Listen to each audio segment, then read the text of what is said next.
नमस्कार। आज बात करते हैं दो ऐसी विचारधाराओं की जिन्होंने 20वीं सदी को हमेशा के लिए बदल कर रख दिया, फासीवाद और नाजीवाद। चलिए समझते हैं कि आखिर ये थे क्या और कैसे ये इतने ताकतवर बन गए। शुरुआत इस तस्वीर से करते हैं। देखिए, ये सिर्फ एक भीड़ नहीं है, ये दिखाता है कि कैसे लाखों लाख लोग अपने नेताओं के पीछे एक हो गए थे। क्यों? क्योंकि उन्हें एक वादा किया गया था, उनके टूटे हुए राष्ट्रीय गौरव को फिर से जगाने का वादा। तो ये जो दिख रहा है ना, ये जुनून और उम्मीद पर पनप रहे एक आंदोलन की बस एक झलक है, एक शुरुआत। तो सवाल यही है, आखिर ये हुआ कैसे? कैसे ये दो विचारधाराएं लाखों लोगों के दिलो दिमाग पर इस तरह छा गईं कि उन्होंने एक पूरे महाद्वीप को तबाही की आग में झोंक दिया? चलिए, आज इसी सवाल का जवाब ढूंढने की कोशिश करते हैं। अच्छा, इसे समझने के लिए हमें थोड़ा पीछे चलना होगा, उस दौर में जब पहला विश्व युद्ध अभी खत्म हुआ था। सोचिए जरा, पूरा यूरोप एक तरह से बिखर चुका था, पुराने साम्राज्य टूट रहे थे, देशों के नक्शे फिर से बनाए जा रहे थे, और हर तरफ सिर्फ एक चीज थी, अनिश्चितता। तो इस माहौल ने, आप कह सकते हैं कि एक तरह से जमीन तैयार कर दी थी। और इसमें तीन बड़ी वजहें थीं जिन्होंने इन खतरनाक विचारधाराओं को पनपने का मौका दिया। पहली वजह थी वर्साई की संधि। इसने जर्मनी जैसे देशों पर ऐसी शर्तें थोप दीं जो सिर्फ भारी नहीं बल्कि अपमानजनक थीं। फिर आई आर्थिक तबाही। सोचिए, लोग अपना सब कुछ खो रहे थे, वो हताश थे, किसी भी बदलाव के लिए तैयार। और तीसरी वजह थी कम्युनिज्म का डर। इस डर ने लोगों को एक मजबूत सत्तावादी नेता की तरफ देखने पर मजबूर कर दिया। तो चलिए, कहानी के पहले अध्याय पर चलते हैं, और इसकी शुरुआत हुई इटली से। तो ये फासीवाद आखिर है क्या? देखिए, ये शब्द आता है फैसिस से, जिसका मतलब होता है लकड़ियों का एक बंडल जो एकता और राज्य की ताकत का प्रतीक है। मतलब एकदम साफ था, एक देश, एक पार्टी और एक नेता, बस। इस सिस्टम में राष्ट्र ही सब कुछ था, किसी भी तरह के विरोध या अलग राय की बिल्कुल कोई जगह नहीं थी। और इस विचारधारा को एक चेहरा दिया बेनितो मुसोलिनी ने। साल था 1922, जब उन्होंने इटली की सत्ता पर कब्जा किया और खुद को इल ड्यूस का खिताब दे दिया। अब इसका मतलब सिर्फ नेता नहीं होता, इसका मतलब था सर्वोच्च नेता। मुसोलिनी की सोच को समझने के लिए उसके अपने शब्द ही काफी हैं। उसने कहा था, शब्द बहुत अच्छी चीजें हैं, लेकिन राइफल, मशीन गनें, विमान और तोपें वो कहीं बेहतर हैं। इस एक लाइन में ही पूरी फिलॉसफी छिपी है कि भाई, बातें बहसें सब बेकार हैं, असली ताकत तो बंदूक और फौज में है। उसके लिए लोकतंत्र बस एक दिखावा था और असली सच सिर्फ ताकत थी। अब बात करते हैं उसके आर्थिक मॉडल की। वो भी बड़ा अनोखा था। इसे कहा गया कॉर्पोरेट स्टेट। अगर आसान भाषा में समझें तो इसका मतलब ये था कि अब मजदूर और मालिक लड़ेंगे नहीं, बल्कि देश के लिए मिलकर काम करेंगे। और हाँ, उन दोनों के ऊपर राज्य का पूरा कंट्रोल होगा। असल में ये अर्थव्यवस्था पर पूरी तरह सरकारी कब्जा करने का एक तरीका ही था। तो ये तो थी इटली की कहानी। अब चलते हैं जर्मनी, जहां फाशीवाद ने एक और भी ज्यादा खतरनाक और नस्लवादी रूप ले लिया, जिसे दुनिया आज नाजीवाद के नाम से जानती है। नाजीवाद और फासीवाद में एक बुनियादी फर्क था। नाजीवाद की पूरी बुनियाद ही नस्लवाद के जहरीले विचार पर टिकी थी।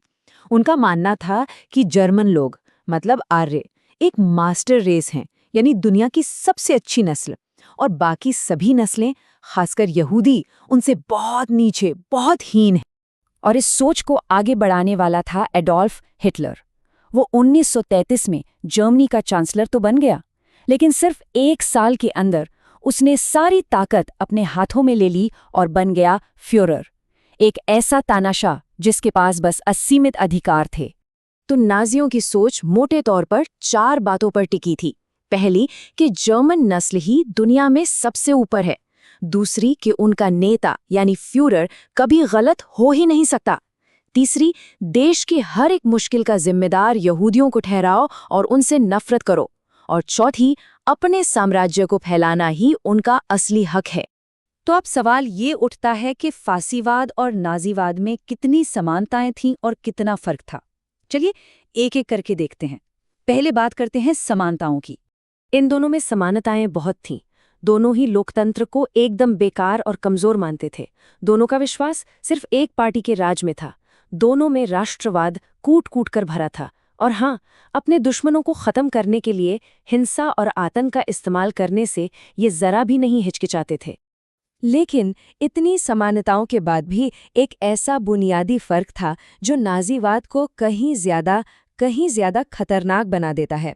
देखिए, फासीवाद के लिए राष्ट्र सबसे ऊपर था, देश सबसे पहले था, लेकिन नाज़ीवाद के लिए नस्ल ही सब कुछ थी। ये सुनने में छोटा सा फर्क लग सकता है, पर इसके नतीजे बहुत विनाशकारी हुए। ये टेबल इस फर्क को और साफ कर देती है। आर्थिक नीति तो अलग थी ही, लेकिन असली फर्क देखिए नस्लीय नीति पर था। इटली के फासीवाद में नस्लवाद शुरू से कोई जरूरी हिस्सा नहीं था, इसे बाद में जोड़ा गया। वहीं जर्मनी में नाज़ीवाद की तो आत्मा ही नस्लवाद थी। और सबसे हैरान करने वाली बात, शुरू में फासीवादी पार्टी में तो यहूदी भी अहम पदों पर थे, लेकिन नाजियों के लिए तो यहूदी शुरू से ही सबसे बड़े दुश्मन थे। अपनी विचारधारा को लोगों तक पहुंचाने के लिए नाजियों ने दो बड़े शक्तिशाली हथियारों का इस्तेमाल किया, प्रोपेगेंडा और प्रतीक। एक तरफ तो उन्होंने यहूदी विरोधी नारों और तस्वीरों से समाज में नफरत का जहर घोला, और दूसरी तरफ स्वास्तिक जैसे एक पुराने प्रतीक को अपनाकर अपनी एक जबरदस्त पहचान बना ली। इन दोनों का असर लाखों लोगों के दिमाग पर हुआ। इन विचारधाराओं का सत्ता में आना महज एक राजनीतिक बदलाव नहीं था, नहीं, ये इंसानियत के इतिहास के सबसे काले अध्यायों में से एक की दर्दनाक शुरुआत थी, एक महाविनाश की शुरुआत। और जरा देखिए कि ये सब कितनी तेजी से हुआ। 1922 में मुसोलिनी सत्ता में आया, 1933 में हिटलर जर्मनी का चांसलर बना, और ये दशक खत्म भी नहीं हुआ था कि 1939 में पूरी दुनिया दूसरे विश्व युद्ध की आग में जल रही थी। सब कुछ किसी तूफान की रफ्तार से हुआ। और इसके नतीजे वो भयानक से भी ज्यादा थे। हर तरह के राजनीतिक विरोध को बेरहमी से कुचल दिया गया। इनकी आक्रामक विदेश नीति ने पूरी दुनिया को जंग में झोंक दिया, और नाज़ी जर्मनी ने यहूदी प्रश्न के तथाकथित अंतिम समाधान के नाम पर इतिहास का सबसे घिनौना अपराध किया। ये अंतिम समाधान दरअसल यहूदियों के सुनियोजित नरसंहार का कोड नेम था। 60 लाख, ये सिर्फ एक नंबर नहीं है, ये 60 लाख जिंदगियों की कहानी है। बच्चे, बूढ़े, औरतें, मर्द, जिन्हें सिर्फ और सिर्फ इसलिए मार दिया गया क्योंकि वो यहूदी पैदा हुए थे। ये उस तबाही का पैमाना है जिसे हम कभी नहीं भूल सकते। तो आखिर में ये सारी बातें हमें एक बहुत ज़रूरी सवाल के सामने लाके खड़ा कर देती हैं। क्या हम वाकई इतिहास से कुछ सीखते हैं? हम ऐसा क्या कर सकते हैं कि नफ़रत और तानाशाही की ऐसी खौफनाक कहानियां दोबारा कभी ना दोहराई जाए? ये सवाल जितना कल ज़रूरी था, उतना ही शायद उससे भी ज़्यादा आज ज़रूरी है।